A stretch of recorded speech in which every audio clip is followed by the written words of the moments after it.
মুসলমানের ঘরে বাজতে পারে না, বাজতে পারে না। আমি বেলালের ঘটনা বলবো।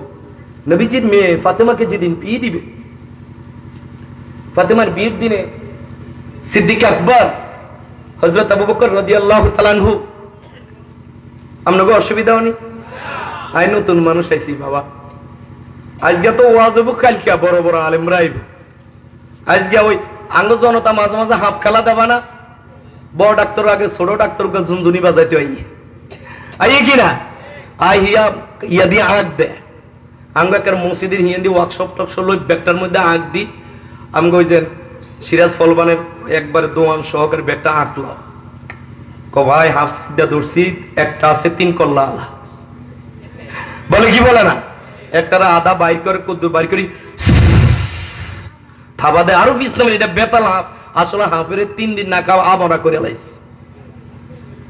ক বড় হুজুর আইতেস, বড় ডাক্তার হে, হাফ বড়টা হেটার উস্তাদ না, আমি ধরতেই না, উস্তাদে ধরছিল এটা লক্ষিন্দারের রেঞ্জ, এটা 80 জোড়া বাঁশের লোকে ফেস দিস। এই বেড়ারে খালা পাঠাইছে বাজারে বাদাম তেল কিনতে, বাদাম তেলের বোতল তুই কয়েক তোর তেল কেনার দরকার নাই, এই 3 কল্লা লক্ষিন্দারের সাইজা মজকে আব্দুল আলী রে উড়ে দিছে হেডা। এর মাসে কিনে বলেন না।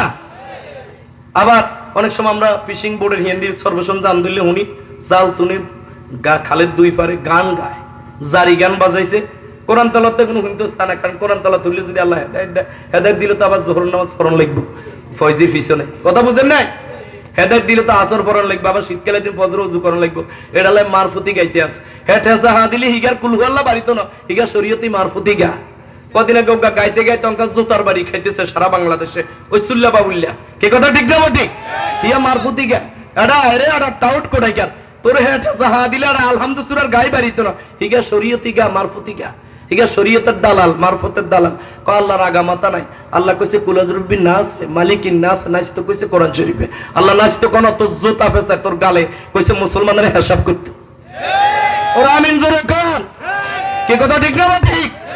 আল্লাহ কইছে তোর মতন কুত্তার গালে হিসাব করবে আল্লাহ। এরা তুই একবার আঙ্গ জনতা দিয়ে আইছিস, তোর জিব্বা আদাত সিয়া লাইবো। আমরা হাফসাত গাত দিতারি, নৌকার মাঝি হইতারি, আমরা দোয়ানদার হইতারি, আমরা অশিক্ষিত হইতারি, আঙ্গ এক কলজার মধ্যে রাসূলুল্লাহর নাম লেখা আছে। এই আওয়াজ দিয়ে বলেন, তুই বাবুল্লাহ একবার মন পুরা ঢুকিস তো জিব্বা আমরা রুশক ইজা ওয়াকাতিল ওয়াকিয়া শুরু করে এলাম বেড়া। তো মারফতি গা শরীয়তি গা আঙ্গ বোর্ডের পাশে অনেক সময় আমরা শুনি শরীয়ত এইভাবে ওসমান গানি মেলা করলো ফাতেমার কিনা করলো, কি কথা ঠিক কিনা? ও সবখানা তার পাতর হইল